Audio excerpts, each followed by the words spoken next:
Good evening and welcome to the special election 2018 edition of Arizona Horizon. I'm Ted Simons. Tonight's show is a debate sponsored by the Arizona Citizens Clean Elections Commission. We are set to hear from the three candidates running for governor.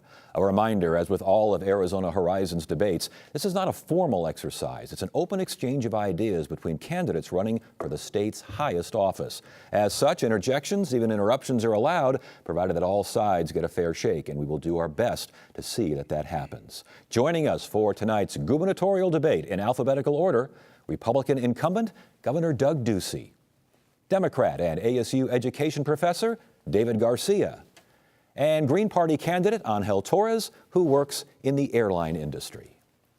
Each candidate will now give a 1-minute opening statement with that order determined by random selection. Closing statements will be given in reverse order at the end of the debate. We begin with David Garcia.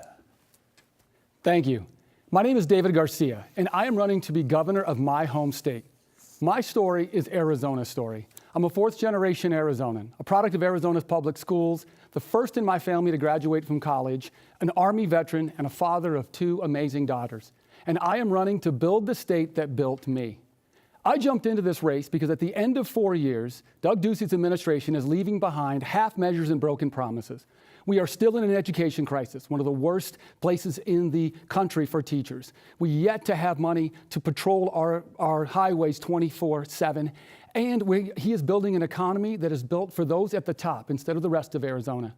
We need somebody who is going to be a leader and not a follower. Someone who's going to look out for everyday Arizonans and is going to make sure they're not a rubber stamp for Trump. I'm ready to lead because I am from us, for us. And I will be the governor that will look out for everyday Arizonans. And I'd be honored to have your vote. All right.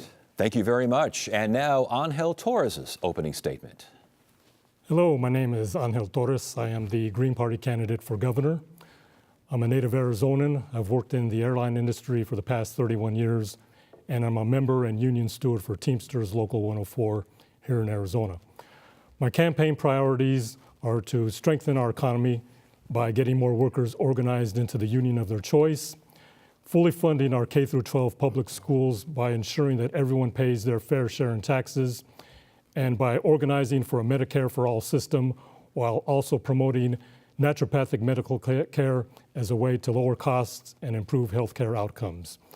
Thanks for watching this evening, and I'm asking for your vote. Thank you. Thank you. And finally, we turn to Governor Doug Ducey. Thank you, Ted. My name is Doug Ducey, and on behalf of my wife, Angela, we'll be married 28 years this October, and my three sons, Jack, Joe, and Sam, it has been my honor to be your governor these past 4 years. I've worked very hard to bring business principles to Arizona state government, and our state is very different today.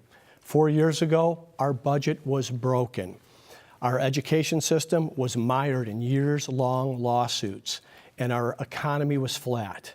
Today, our budget is balanced. Those lawsuits are behind us, and our economy is booming so much that we've been able to get a 20% pay increase for our teachers in K-12 education, with more to follow.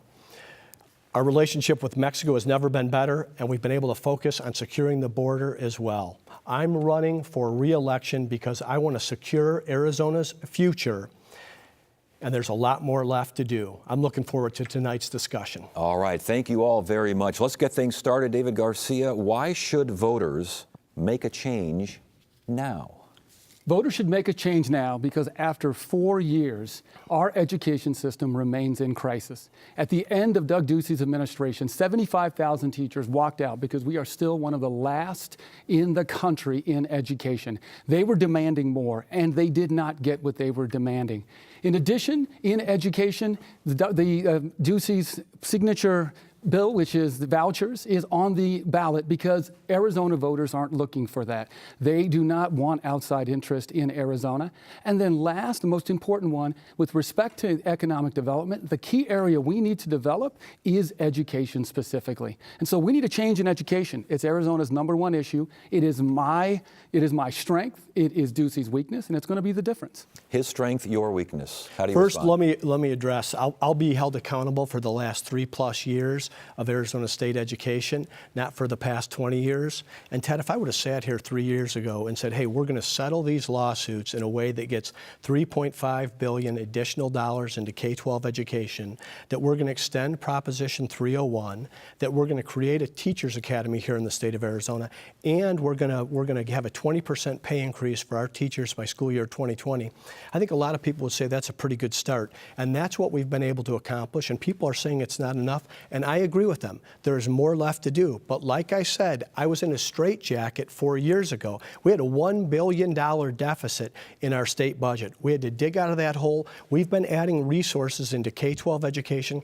And our education system is actually improving. In math and reading, we're the fastest improving education system in the country. That's a testament to our hardworking teachers. They earned and deserved this raise, and I'm proud that I could sign the legislation to get it to them. Angel, what do you make of all this? Well, the reason I'm running for governor is to bring the perspective of working people to our electoral politics. It's a point of view, a perspective that we rarely hear in politics.